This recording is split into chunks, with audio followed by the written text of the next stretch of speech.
Hello friends, ನಮಸ್ಕಾರ. ನಾನಿವತ್ತು ನಿಮಗೆ ತಿಳಿಸ್ಕೊಡ್ತಾ ಇರೋದು ಸಂಚಾರ್ ಸಾಥಿ ಆಪ್ ಅಲ್ಲಿ ಏನೇನೆಲ್ಲ ಒಂದು ಇನ್ಫಾರ್ಮೇಶನ್ಸ್ ಇದೆ, ಏನೇನೆಲ್ಲ ನಮಗೆ ಬೆನಿಫಿಟ್ಸ್ ಇದೆ, ಇದ್ರ ಬಗ್ಗೆ ಎಲ್ಲ ಈ ಒಂದು ವಿಡಿಯೋದಲ್ಲಿ ಡೀಟೇಲ್ ಆಗಿ ತಿಳಿಸ್ಕೊಡ್ತಾ ಇದ್ದೀನಿ.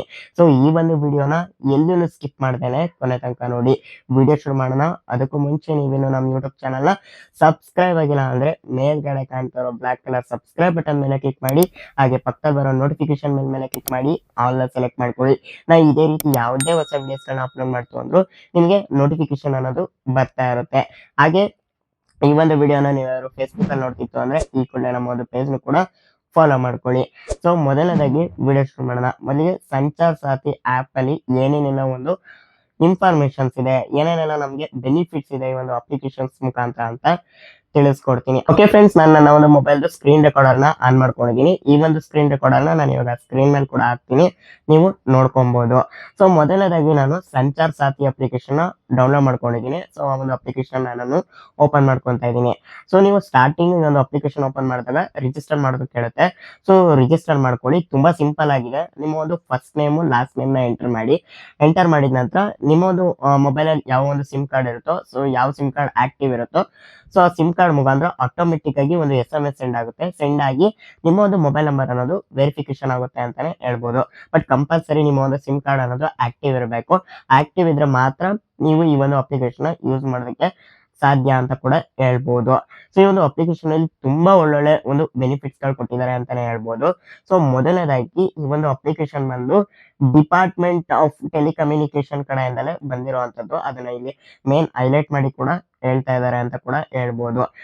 ಸೊ ಇದಾದ ನಂತರ ನೆಕ್ಸ್ಟ್ ನಿಮ್ಗೆ ಇಲ್ಲಿ ಸಾಕಷ್ಟು ಒಂದು ಆಪ್ಷನ್ಸ್ ಗಳು ಕೊಟ್ಟಿದ್ದಾರೆ ಅಂತಾನೆ ಹೇಳ್ಬೋದು. ಒಟ್ಟಿಗೆ ಟೋಟಲ್ ಆಗಿ 5 ತರದ್ದು ಒಂದು ಆಪ್ಷನ್ಸ್ ಗಳು ಈ ಒಂದು ಅಪ್ಲಿಕೇಶನ್ ಅಲ್ಲಿ ಕೊಟ್ಟಿದ್ದಾರೆ ಅಂತಾನೆ ಹೇಳ್ಬೋದು.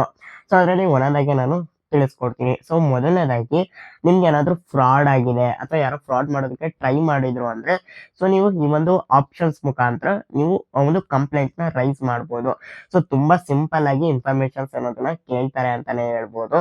ಸೊ ಇಲ್ಲಿ ಏನೇನೆಲ್ಲ ಒಂದು ಬೇಸಿಕ್ ಇನ್ಫಾರ್ಮೇಶನ್ಸ್ ಕೇಳ್ತಾರೆ ಅದನ್ನೆಲ್ಲ ಕೂಡ ಅಪ್ಡೇಟ್ ಮಾಡಿ ಅಂತಾನೆ ಹೇಳ್ತೀನಿ. ಜೊತೆಗೆ ನಿಮಗೆ ಫ್ರಾಡ್ ಆದ ವಿತಿನ್ 1 hour ಅಲ್ಲೇ ಈ ಒಂದು ಕಂಪ್ಲೇಂಟ್ ಅನ್ನೋದನ್ನ ರೈಸ್ ಮಾಡಿ ಅಂತ ಹೇಳ್ತೀನಿ. ತುಂಬಾ ಗೋಲ್ಡನ್ ಅವರ್ ಅದು. ಸೊ ತುಂಬಾ ಒಳ್ಳೇದು. ಸೊ ಇಲ್ಲಿ ಅವ್ರು ಹೇಳೋ ಪ್ರಕಾರ 30 ದಿನದ್ದು ಹಳೆ ಕೇಸಸ್ ಗಳನ್ನು ಕೂಡ ಅವರು ತಗೊಳ್ಳೋದಕ್ಕೆ ರೆಡಿ ಇದ್ದಾರೆ. ಲಾಸ್ಟ್ 30 days ಕೇಸಸ್ ಗಳನ್ನ ತಗೊಳ್ಳೋದಕ್ಕೂ ಕೂಡ ರೆಡಿ ಇದ್ದಾರೆ. ಬಟ್ ಆದ್ರೆ ನಾನು ನಿಮಗೆ ತಿಳಿಸುವಂತದ್ದು, ನಿಮಗೆ ಫ್ರಾಡ್ ಆದಂತಹ ವಿತಿನ್ 1 hour ಅಲ್ಲೇ ನೀವು ಇಲ್ಲಿ ಬಂದ್ಬಿಟ್ಟು ಕಂಪ್ಲೇಂಟ್ ಮಾಡಿ ಅಂತ ಹೇಳ್ತೀನಿ. ಜೊತೆಗೆ 1930ಗೂ ಕೂಡ ರಿಪೋರ್ಟ್ ಮಾಡಿ ಅಂತ ಕೂಡ ಹೇಳ್ತೀನಿ. ತುಂಬಾ ಒಳ್ಳೇದದು. ಅದೊಂಥರ ಗೋಲ್ಡನ್ ಅವರ್ ಇದ್ದಂಗೆ. ಸೊ ನೀವು ಏನ್ ಒಂದು ಅಮೌಂಟ್ ಕಳ್ಕೊಂಡಿರ್ತೀರೋ ಅಥವಾ ನಿಮ್ಗೆ ಏನ್ ಫ್ರಾಡ್ ಆಗಿರುತ್ತೋ, ಸೊ ಅದು ಬೇಗನೆ ರೆಕ್ಟಿಫೈ ಮಾಡಿ ಅದನ್ನ ಸರಿ ಮಾಡ್ತಾರೆ ಅಂತಾನೆ ಹೇಳ್ಬೋದು. ಸೊ ಹಾಗಾಗಿ ಬೇಸಿಕ್ ಡೀಟೇಲ್ಸ್ ನ ಅಪ್ಡೇಟ್ ಮಾಡಿ ಇಲ್ಲಿ ರಿಪೋರ್ಟ್ ಮಾಡಿ ಅಂತ ಕೂಡ ಹೇಳ್ತೀನಿ. ಇದಾದ ನಂತರ ನೆಕ್ಸ್ಟ್ ಎರಡನೇ ಒಂದು ಆಪ್ಷನ್ ಬಂದು, ನಿಮ್ಮ ಒಂದು ಮೊಬೈಲ್ ನ ಯಾರಾದ್ರೂ ಕದ್ದಿದ್ದಾರೆ, ಇಲ್ಲ ನೀವು ನಿಮ್ಮ ಒಂದು ಮೊಬೈಲ್ ನ ಏನಾದ್ರು ಎಲ್ಲೋ ಹೋಗ್ಬೇಕಾದ್ರೆ ಕಳ್ಕೊಂಡಿದ್ದೀರಾ ಅಂದ್ರೆ, ಸೊ ಅದನ್ನ ನೀವು ಬ್ಲಾಕ್ ಮಾಡಿಸ್ಬೋದು. ಸೊ ಬ್ಲಾಕ್ ಮಾಡಿಸೋದು ಕೂಡ ತುಂಬಾ ಸುಲಭ ಇದೆ ಅಂತಾನೆ ಹೇಳ್ಬೋದು. ಸೊ ಇಲ್ಲಿ ಫಸ್ಟ್ ಒನ್ ಅಲ್ಲೇ ಇದೆ ನೋಡಿ, ನಿಮ್ಮ ಒಂದು ಮೊಬೈಲ್ ನ ನೀವು ಬ್ಲಾಕ್ ಮಾಡ್ಬೋದು. ಬ್ಲಾಕ್ ಮಾಡೋದಕ್ಕೆ ನೀವು ಕೆಲವೊಂದು ಬೇಸಿಕ್ ಡೀಟೇಲ್ಸ್ ನಿಮ್ಮ ಒಂದು ಮೊಬೈಲ್ ಕೊಡ್ಬೇಕಾಗಿರುತ್ತೆ. ಫಾರ್ ಎಕ್ಸಾಂಪಲ್ ನಿಮ್ಮ ಒಂದು ಮೊಬೈಲ್ ನಂಬರ್ ಆಗಿರ್ಬೋದು, ಜೊತೆಗೆ IMEI ನಂಬರ್ ಆಗಿರ್ಬೋದು, ಮತ್ತೆ ಯಾವ ಬ್ರ್ಯಾಂಡು, ಯಾವ ಮಾಡೆಲ್ಲು, ಮತ್ತೆ ಮೊಬೈಲ್ದು ಪ್ರೈಸ್ ಎಷ್ಟಿದೆ, ಮತ್ತೆ ನಿಮ್ಮ ಒಂದು ಮೊಬೈಲ್ದು ಇನ್ವಾಯ್ಸ್ ಅಂದ್ರೆ ಏನ್ ಬಿಲ್ ಇರುತ್ತೆ, ಸೊ ಆ ಬಿಲ್ ಡೀಟೇಲ್ಸ್ ಕೂಡ ನೀವು ಇಲ್ಲಿ ಅಪ್ಡೇಟ್ ಮಾಡಬೇಕಾಗುತ್ತೆ. ಸೊ ಈ ರೀತಿ ನೀವು ಬೇಸಿಕ್ ಡೀಟೇಲ್ಸ್ ನ ಅಪ್ಡೇಟ್ ಮಾಡ್ತಾ ಅಂದ್ರೆ ನಿಮ್ಮ ಒಂದು ಮೊಬೈಲ್ ಅನ್ನೋದು ಲಾಕ್ ಆಗುತ್ತೆ ಅಂತ ಹೇಳ್ಬೋದು. ಸೊ ಯಾರು ಕೂಡ ಯೂಸ್ ಮಾಡೋದಕ್ಕಾಗಲ್ಲ. ಸೊ ಈ ತರ ಒಂದು ನಿಮ್ಮ ಒಂದು ಮೊಬೈಲ್ ಅನ್ನೋದು ಬ್ಲಾಕ್ ಮಾಡ್ತಾರೆ ಅಂತಾನೆ ಹೇಳ್ಬೋದು. ತುಂಬಾ ಒಳ್ಳೆ ಒಂದು ಅಪ್ಡೇಟ್ ಅಂತ ಕೂಡ ಹೇಳ್ತೀನಿ. ಇದ್ರ ಜೊತೆಗೆ ನಿಮ್ಮ ಒಂದು ಮೊಬೈಲ್ ಏನಾದ್ರು ಕಳೆದೋಗಿರೋದು ವಾಪಸ್ ಸಿಕ್ತು, ಇಲ್ಲ ಯಾರೋ ಕದ್ದಿರೋರು ವಾಪಸ್ ನಿಮಗೆ ತಂದು ಕೊಟ್ರು ಅಂದ್ರೆ ನೀವು ಅದನ್ನ ಅನ್ಲಾಕ್ ಕೂಡ ಮಾಡ್ಬೋದು. ಅನ್ಲಾಕ್ ಕೂಡ ಮಾಡೋದಕ್ಕೂ ಕೂಡ ಆಪ್ಷನ್ ಕೊಟ್ಟಿದ್ದಾರೆ ಅಂತಾನೆ ಹೇಳ್ಬೋದು. ಸೊ ಇಲ್ಲೂ ಕೂಡ ಅಷ್ಟೇ, ನೀವು ಒಂದ್ ಸ್ವಲ್ಪ ಬೇಸಿಕ್ ಡೀಟೇಲ್ಸ್ ಗಳನ್ನ ನೀವು ಇಲ್ಲಿ ಅಪ್ಡೇಟ್ ಮಾಡ್ಬೇಕಾಗುತ್ತೆ. ಸೊ ನೀವೇನ್ ಕಂಪ್ಲೇಂಟ್ ರೈಸ್ ಮಾಡಿರ್ತೀರಾ ಆ ರಿಜಿಸ್ಟರ್ ID ಆಗಿರ್ಬೋದು, ನಿಮ್ಮ ಒಂದು ಮೊಬೈಲ್ ನಂಬರ್ ಆಗಿರ್ಬೋದು, ಜೊತೆಗೆ ಇನ್ನ ಬೇಸಿಕ್ ಒಂದು ಡೀಟೇಲ್ಸ್ ಕೂಡ ನೀವು ಇಲ್ಲಿ ಅಪ್ಡೇಟ್ ಮಾಡಿ ಸಬ್ಮಿಟ್ ಮಾಡ್ತು ಅಂದ್ರೆ ನಿಮ್ಮ ಒಂದು ಮೊಬೈಲ್ ಬ್ಲಾಕ್ ಆಗಿರೋದು ಅನ್ಬ್ಲಾಕ್ ಕೂಡ ಆಗುತ್ತೆ ಅಂತಾನೆ ಹೇಳ್ಬೋದು. ಇದಾದ ನಂತರ ನೆಕ್ಸ್ಟ್ ಮೂರನೇ ಒಂದು ಆಪ್ಷನ್ ಏನಪ್ಪಾ ಅಂದ್ರೆ ನಿಮ್ಮ ಒಂದು ಹೆಸರಿನಲ್ಲಿ ಎಷ್ಟು ನಂಬರ್ಗಳನ್ನ ಪರ್ಚೇಸ್ ಮಾಡಿದೀರಾ ಅನ್ನೋದನ್ನ ನೀವು ಇಲ್ಲಿ ಚೆಕ್ ಮಾಡ್ಕೊಬಹುದು. ಕೆಲವರು ನಿಮ್ಮ ಒಂದು ಡೀಟೇಲ್ಸ್ ಇಟ್ಕೊಂಡು ನಂಬರ್ಗಳನ್ನ ಕೂಡ ಪರ್ಚೇಸ್ ಮಾಡಿರ್ತಾರೆ, ಜೊತೆಗೆ ಅದನ್ನ ಮಿಸ್ಯೂಸ್ ಕೂಡ ಮಾಡ್ಕೊಂತ ಇರ್ತಾರೆ ಅಂತಾನೆ ಹೇಳ್ಬೋದು. ಸೊ ಆತರ ಏನಾದ್ರು ಮಿಸ್ಯೂಸ್ ಮಾಡ್ಕೊಂತಿದ್ದಾರೆ, ಇಲ್ಲ ನಿಮ್ಮ ಹೆಸರಲ್ಲಿ ನಿಮ್ಗೆ ಗೊತ್ತಿಲ್ಲದೇನೆ ಯಾವ್ದಾದ್ರು ನಂಬರ್ಗಳು ರಿಜಿಸ್ಟರ್ ಆಗಿದೆ ಅಂದ್ರೆ ಯಾರೋ ಬೈ ಮಾಡಿದ್ದಾರೆ ಅನ್ನೋಂಗಿತ್ತು ಅಂದ್ರೆ ನೀವು ಅದನ್ನ ಬ್ಲಾಕ್ ಕೂಡ ಮಾಡಿಸ್ಬೋದು ಅಂತ ಕೂಡ ಹೇಳ್ತೀನಿ. ಸೊ ಇಲ್ಲಿ ನೋಡ್ತಾ ಇದ್ರ ನನ್ನ ಒಂದು ಹೆಸರಿನಲ್ಲಿ 2 ನಂಬರು ಎಕ್ಸ್ಟ್ರಾ ನಾನು ಪರ್ಚೇಸ್ ಮಾಡಿದ್ದೀನಿ ಅಂತಾನೆ ಹೇಳ್ಬೋದು. ಅದ್ರದ್ದು ಡೀಟೇಲ್ಸ್ ಕೂಡ ಇಲ್ಲಿ ಶೋ ಆಗ್ತಿದೆ ಅಂತಾನೆ ಹೇಳ್ಬೋದು. ಸೊ ಇದನ್ನ ನಾನು ಬೇಕಾದ್ರೆ ಬ್ಲಾಕ್ ಕೂಡ ಮಾಡಿಸ್ಬೋದು. ಸೊ ಈ ಒಂದು ಬಾಕ್ಸ್ ಮೇಲೆ ಟಿಕ್ ಮಾಡ್ತು ಅಂದ್ರೆ ನಿಮ್ಗೆ ಇಲ್ಲಿ 3 ಆಪ್ಷನ್ಸ್ ಗಳು ಬರುತ್ತೆ ಅಂತಾನೆ ಹೇಳ್ಬೋದು. ಇದು ನಿಮ್ ನಂಬರ್ ಅಲ್ಲ ಅಂದ್ರೆ ನಾಟ್ ಮೈ ನಂಬರ್ ಅಂತ ಕೊಡ್ತು ಅಂದ್ರೆ ಇಮ್ಮಿಡಿಯೇಟ್ ಆಗಿ ಆ ನಂಬರ್ ಅನ್ನೋದು ಬ್ಲಾಕ್ ಆಗುತ್ತೆ ಅಂತಾನೆ ಹೇಳ್ಬೋದು. ಇಫ್ ಇನ್ ಕೇಸ್ ಇದು ನಿಮ್ದೇ ನಂಬರ್ ಅಂದ್ರೆ ನೀವು ರಿಕ್ವೈರ್ಡ್ ಅಂತ ಕ್ಲಿಕ್ ಮಾಡ್ತು ಅಂದ್ರೆ ಸೊ ನಿಮ್ಮ ಒಂದು ಮೊಬೈಲ್ ನಂಬರ್ ಅನ್ನೋದು ಆಕ್ಟಿವ್ ಇರುತ್ತೆ ಅಂತಾನೆ ಹೇಳ್ಬೋದು. ಇಲ್ಲ ನನಗೆ ನಂಬರ್ ಬೇಡ, ನಾನು ಇದನ್ನು ಯೂಸ್ ಮಾಡ್ತಾ ಇಲ್ಲ ಅನ್ನಂಗಿತ್ತು ಅಂದ್ರೆ ನೀವು ನಾಟ್ ರಿಕ್ವೈರ್ಡ್ ಅಂತ ಕ್ಲಿಕ್ ಮಾಡ್ತು ಅಂದ್ರೆ ಇವಾಗೂ ಕೂಡ ಈ ಒಂದು ನಂಬರ್ ಅನ್ನೋದು ಬ್ಲಾಕ್ ಆಗುತ್ತೆ ಅಂತಾನೆ ಹೇಳ್ಬೋದು. ಸೊ ಈ ತರ ಒಂದು ಆಪ್ಷನ್ ಕೂಡ ಕೊಟ್ಟಿದ್ದಾರೆ ಅಂತಾನೆ ಹೇಳ್ಬೋದು. ಇದಾದ ನಂತರ ನೆಕ್ಸ್ಟ್ 4ನೇದಾಗಿ ನಿಮ್ದು ಫೋನ್ ಅನ್ನೋದು ಒರಿಜಿನಲ್ ಒಂದು ಜೆನ್ಯೂನ್ ಮೊಬೈಲ್ ಅನ್ನೋದನ್ನ ನೀವು ಇಲ್ಲಿ ಚೆಕ್ ಮಾಡ್ಕೊಬಹುದು. ಇದು ಕೂಡ ತುಂಬಾ ಒಳ್ಳೇದು ಅಂತಾನೆ ಹೇಳ್ತೀನಿ. ಎಸ್ಪೆಷಲಿ ನಾವ್ ಯಾರು ಸೆಕೆಂಡ್ ಹ್ಯಾಂಡ್ ಫೋನ್ಗಳನ್ನ ಪರ್ಚೇಸ್ ಮಾಡ್ತಿದ್ವಿ, ಇಲ್ಲ ಆನ್ಲೈನ್ ಮುಖಾಂತರ ನಾವು ಮೊಬೈಲ್ಗಳನ್ನ ಪರ್ಚೇಸ್ ಮಾಡ್ತಾ ಇದೀವಿ ಅಂದ್ರೆ ತುಂಬಾ ಸತಿ ಫ್ರಾಡ್ ಆಗುತ್ತೆ ಅಂತಾನೆ ಹೇಳ್ಬೋದು. ಎಲ್ಲೋ ಕದ್ದಿರೋ ಮೊಬೈಲ್ ಬಂದಿರುತ್ತೆ, ಇಲ್ಲ ಬ್ಲಾಕ್ ಲಿಸ್ಟ್ ಅಲ್ಲಿ ಇರುವಂತ ಮೊಬೈಲ್ಗಳನ್ನು ಕೂಡ ನಮ್ಗೆ ಕಳಿಸಿರ್ಬೋದು. ಸೊ ಈ ತರ ಆದಾಗ ನೀವು ನಿಮ್ಮ ಒಂದು ಮೊಬೈಲ್ದು IMEI ನಂಬರ್ ಏನಿರುತ್ತೆ, ಸೊ ಒಂದು IMEI ನಂಬರ್ ನ ನೀವು ಇಲ್ಲಿ ಎಂಟ್ರಿ ಮಾಡ್ಬಿಟ್ಟು ಸಬ್ಮಿಟ್ ಮಾಡ್ತು ಅಂದ್ರೆ ನಿಮ್ಮ ಒಂದು ಮೊಬೈಲ್ ಡೀಟೇಲ್ಸ್ ಅನ್ನೋದು ಕಂಪ್ಲೀಟ್ ಆಗಿ ತೋರಿಸುತ್ತೆ. ಜೊತೆಗೆ ಅದು ಯಾವ ಸ್ಟೇಟಸ್ ಅಲ್ಲಿ ಇದೆ, ಸೊ ಆಕ್ಟಿವ್ ಸ್ಟೇಟಸ್ ಅಲ್ಲಿ ಇದೆಯಾ, ಇಲ್ಲ ಬ್ಲಾಕ್ ಲಿಸ್ಟ್ ಅಲ್ಲಿ ಇದೆಯಾ, ಜೆನ್ಯೂನ್ ಮೊಬೈಲಾ, ಸೊ ಅಥವಾ ಫೇಕ್ IMEI ನಂಬರ್ ಮ್ಯಾಚ್ ಆಗ್ತಾ ಇಲ್ವಾ, ಇದನ್ನೆಲ್ಲ ಕಂಪ್ಲೀಟ್ ಆಗಿ ನೀವು ಚೆಕ್ ಮಾಡ್ಕೊಬಹುದು. IMEI ನಂಬರ್ ಬಂದು ನಿಮ್ಮ ಒಂದು ಮೊಬೈಲಿನ ಬಾಕ್ಸ್ ಮೇಲೂ ಕೂಡ ಇರುತ್ತೆ. ಜೊತೆಗೆ ನಿಮ್ಮ ಒಂದು ಮೊಬೈಲ್ದು ಡಯಲ್ ಪ್ಯಾಡ್ಗೆ ಹೋಗ್ಬಿಟ್ಟು *06# ಕ್ಲಿಕ್ ಮಾಡ್ತು ಅಂದ್ರು ನಿಮ್ಮ ಒಂದು ಮೊಬೈಲ್ದು IMEI ನಂಬರ್ ತೋರಿಸುತ್ತೆ. ಸೊ ಒಂದು IMEI ನಂಬರ್ನ ನೀವು ಇಲ್ಲಿ ಅಪ್ಡೇಟ್ ಮಾಡಿ ಅಂತ ಕೂಡ ಹೇಳ್ತೀನಿ. ಸೊ ಈ ರೀತಿ ನಿಮ್ಮ ಒಂದು ಮೊಬೈಲ್ ಒರಿಜಿನಲ್ ಅಥವಾ ಫೇಕ್ ಮೊಬೈಲ್ ಅಂತ ನೀವು ಚೆಕ್ ಮಾಡ್ಕೊಬಹುದು. ಇದಾದ ನಂತರ ನೆಕ್ಸ್ಟ್ ಲಾಸ್ಟ್ ಒಂದ್ ಏನಪ್ಪಾ ಅಂದ್ರೆ report incoming international call with Indian number ಅಂತ ಇದೆ. ಇದೇನಪ್ಪಾ ಅಂದ್ರೆ ನಮ್ಮ ಒಂದು ಇಂಡಿಯನ್ ಕೋಡ್ ನಂಬರ್ ಬಂದು +91.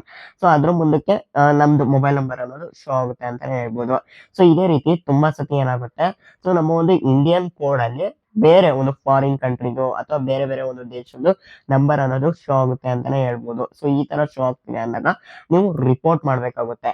ಸೊ ಈ ತರ ರಿಪೋರ್ಟ್ ಮಾಡೋದು ಕೂಡ ತುಂಬಾನೇ ಇಂಪಾರ್ಟೆಂಟ್ ಅಂತ ಕೂಡ ಹೇಳ್ತೀನಿ. ಯಾಕಂತ ಅಂದ್ರೆ ಸೊ ಈ ತರ ಒಂದು ಫೇಕ್ ನಂಬರ್ ಮುಖಾಂತರ ಕಾಲ್ ಮಾಡ್ತಿದ್ದಾರೆ ಅಂದ್ರೆ ಅವರು 100% ನಿಮ್ಗೆ ಫ್ರಾಡ್ ಮಾಡೋದಕ್ಕೆ ರೆಡಿ ಆಗಿರ್ತಾರೆ ಅಂತಾನೆ ಹೇಳ್ಬೋದು. ಸೊ ಆ ತರ ಇದ್ದಾಗ ದಯವಿಟ್ಟು ರಿಪೋರ್ಟ್ ಮಾಡಿ ಅಂತ ಕೂಡ ಹೇಳ್ತೀನಿ.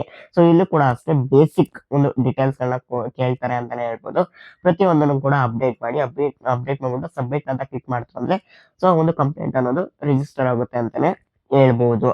ಸೊ ಈ ರೀತಿ 5 ಆಪ್ಷನ್ಸ್ ಗಳು ಕೊಟ್ಟಿದ್ದಾರೆ ಅಂತಾನೆ ಹೇಳ್ಬೋದು. ಜೊತೆಗೆ ಈ ಒಂದು ಅಪ್ಲಿಕೇಶನ್ ಬಂದು ಹಲವಾರು ಭಾಷೆಗಳಲ್ಲಿ ಇದೆ ಅಂತಾನೆ ಹೇಳ್ಬೋದು. ಸೊ ಇಲ್ಲಿ ಲ್ಯಾಂಗ್ವೇಜ್ ಕೂಡ ಚೇಂಜ್ ಮಾಡ್ಕೊಬಹುದು ಅಂತ ಕೂಡ ಹೇಳ್ತೀನಿ. ಸೊ ಯಾವ ತರ ಲ್ಯಾಂಗ್ವೇಜ್ ಚೇಂಜ್ ಮಾಡೋದು ಅಂತ ಕೂಡ ನೋಡೋಣಂತೆ. ಸೊ ಇಲ್ಲಿ ನೋಡ್ತಾ ಇದ್ರ ಮಲ್ಟಿಪಲ್ ಆಪ್ಷನ್ಸ್ ಇದೆ ಅಂತಾನೆ ಹೇಳ್ಬೋದು. ಎಸ್ಪೆಷಲಿ ನಮ್ಮ ಕನ್ನಡ ಭಾಷೆನೂ ಕೂಡ ಈ ಒಂದು ಅಪ್ಲಿಕೇಶನ್ ಅನ್ನೋದು ವರ್ಕ್ ಆಗ್ತಿದೆ ಅಂತಾನೆ ಹೇಳ್ಬೋದು. ನೋಡ್ತಾ ಇದ್ರೆ ಇಲ್ಲೇ ಇದೆ ನಮ್ಮ ಒಂದು ಕನ್ನಡ ಭಾಷೆ ಕೂಡ ಇದೆ ಅಂತಾನೆ ಹೇಳ್ಬೋದು. ಸೊ ನಾವು ಕನ್ನಡದಲ್ಲೂ ಕೂಡ ಈ ಒಂದು ಅಪ್ಲಿಕೇಶನ್ ನ ಯೂಸ್ ಮಾಡ್ಕೊಬಹುದು. ಸೊ ತುಂಬಾ ಚೆನ್ನಾಗಿದೆ ಈ ಒಂದು ಅಪ್ಲಿಕೇಶನ್. ದಯವಿಟ್ಟು ಈ ಒಂದು ಅಪ್ಲಿಕೇಶನ್ ಯೂಸ್ ಮಾಡಿ ಅಂತಾನೆ ಹೇಳ್ತೀನಿ. ಸೊ ಈ ತರ ಒಂದು ಫೀಚರ್ಸ್ ಗಳನ್ನೋದು ಈ ಒಂದು ಅಪ್ಲಿಕೇಶನ್ ಅಲ್ಲಿ ಇದೆ ಅಂತಾನೆ ಹೇಳ್ಬೋದು. ಸೊ ತುಂಬಾ ಒಳ್ಳೆ ಅಪ್ಲಿಕೇಶನ್ ಅಂತಾನೆ ಹೇಳ್ತೀನಿ. ಯಾಕಂದ್ರೆ ಎಲ್ಲಾ ಒಂದು ಆಪ್ಷನ್ಸ್ ಕೂಡ ಒಂದೇ ಕ್ಲಿಕ್ ಅಲ್ಲಿ ಇದೆ ಅಂತಾನೆ ಹೇಳ್ಬೋದು. ಸೊ ತುಂಬಾ ಚೆನ್ನಾಗೂ ಇದೆ ಅಂತ ಕೂಡ ಹೇಳ್ತೀನಿ. ಬಟ್ ಕೆಲವೊಂದ್ ಕಡೆ ಅನ್ಸುತ್ತೆ ಈ ಒಂದು ಅಪ್ಲಿಕೇಶನ್ ಕೀ ಒಂದು ಪರ್ಮಿಷನ್ ಕೂಡ ಈ ಒಂದು ಅಪ್ಲಿಕೇಶನ್ ಕೇಳ್ತಾ ಇದೆ ಅಂತಾನೆ ಹೇಳ್ಬೋದು. ಕಾಲ್ ಲಾಗ್ಸ್ ಆಗಿರ್ಬೋದು, ಕಾಂಟ್ಯಾಕ್ಟ್ ಪರ್ಮಿಷನ್ ಆಗಿರ್ಬೋದು, ಮೆಸೇಜಿಂಗ್ ಪರ್ಮಿಷನ್ ಆಗಿರ್ಬೋದು, ಅಥವಾ ಸ್ಟೋರೇಜ್ ಪರ್ಮಿಷನ್ ಆಗಿರ್ಬೋದು, ಪ್ರತಿಯೊಂದನ್ನು ಕೂಡ ಒಂದು ಪರ್ಮಿಷನ್ ಅನ್ನೋದು ಕೇಳ್ತಾ ಇದೆ ಅಂತಾನೆ ಹೇಳ್ಬೋದು ಈ ಒಂದು ಅಪ್ಲಿಕೇಶನ್. ಸೊ ಅದರಿಂದ ನಮ್ಮ ಒಂದು ಡೇಟಾ ಎಷ್ಟು ಸೇಫ್ ಇರುತ್ತೆ ಅನ್ನೋದು ತುಂಬಾ ಇಂಪಾರ್ಟೆಂಟ್ ಆಗುತ್ತೆ. ಯಾಕಂದ್ರೆ ನಮ್ಮ ಒಂದು ಗವರ್ಮೆಂಟ್ ಭಾರತ ಸರ್ಕಾರ ಇದನ್ನ ಯಾವ ತರ ಯೂಸ್ ಮಾಡ್ಕೊಳುತ್ತೆ ಅನ್ನೋದು ಕೂಡ ತುಂಬಾ ಇಂಪಾರ್ಟೆಂಟ್ ಅಂತಾನೆ ಹೇಳ್ಬೋದು. ಸೊ ಹಾಗಾಗಿ ಎಲ್ಲೋ ಒಂದ್ ಕಡೆ ಪ್ರೈವಸಿಲಿ ಸ್ವಲ್ಪ ಪ್ರಾಬ್ಲಮ್ ಆಗ್ಬೋದು ಅಂತ ಕೂಡ ಕೆಲವೊಂದ್ ಕಡೆ ಅನ್ಸುತ್ತೆ ಅಂತಾನೆ ಹೇಳ್ಬೋದು. ಮತ್ತೊಂದ್ ಕಡೆ ನೋಡಿದ್ರೆ ನಾವು ತುಂಬಾ ಸೆಕ್ಯೂರ್ ಆಗಿರ್ಬೇಕು ಅನ್ನಂಗಿತ್ತು ಅಂದ್ರೆ ಈ ಒಂದು application it will be safe ಅಂತ ಕೂಡ ಅನ್ಸುತ್ತೆ. ಮತ್ತೆ ಈ ಒಂದು ಅಪ್ಲಿಕೇಶನ್ ಅಲ್ಲಿ ಕೊಟ್ಟಿರುವಂತಹ ಒಂದು ಆಪ್ಷನ್ಸ್ ಗಳು ನಿಮಗೆ ಏನ್ ಅನ್ಸುತ್ತೆ, ಎಲ್ಲದೂ ಕೂಡ ಯೂಸ್ ಆಗುತ್ತಾ, ಇದ್ರ ಬಗ್ಗೆ ಕಮೆಂಟ್ ಮಾಡಿ ತಿಳಿಸಿ ಅಂತ ಕೂಡ ಹೇಳ್ತೀನಿ. ಹಾಗೆ ವಿಡಿಯೋ ಇಷ್ಟ ಆಗಿತ್ತು ಅಂದ್ರೆ ಲೈಕ್ ಮಾಡಿ, ಹಾಗೆ ಈ ಒಂದು ವಿಡಿಯೋನ ಪ್ರತಿಯೊಬ್ಬರಿಗೂ ಕೂಡ ಶೇರ್ ಮಾಡಿ. ಸೊ ಹಾಗೆ ಇದೇ ರೀತಿ ಹೆಚ್ಚು ಯೂಸ್ಫುಲ್ ವಿಡಿಯೋಸ್ಗಳಿಗಾಗಿ ನಮ್ಮ ಒಂದು ಯೂಟ್ಯೂಬ್ ಚಾನಲ್ನ ಸಬ್ಸ್ಕ್ರೈಬ್ ಮಾಡ್ಕೊಳ್ಳಿ. ಹಾಗೆ ಪಕ್ಕದಲ್ಲಿ ಬರೋ ನೋಟಿಫಿಕೇಶನ್ ಬೆಲ್ನ ಕ್ಲಿಕ್ ಮಾಡಿ ಆಲ್ನ ಸೆಲೆಕ್ಟ್ ಮಾಡ್ಕೊಳ್ಳಿ. ನಾ ಇದೇ ರೀತಿ ಯಾವುದೇ ಹೊಸ ವಿಡಿಯೋಸ್ಗಳನ್ನ ಅಪ್ಲೋಡ್ ಮಾಡ್ತಾ ಅಂದ್ರು ನೋಟಿಫಿಕೇಶನ್ ಅನ್ನೋದು ಬರ್ತಾ ಇರುತ್ತೆ.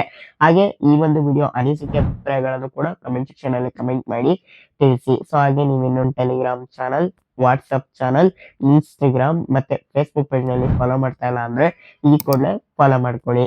So thank you.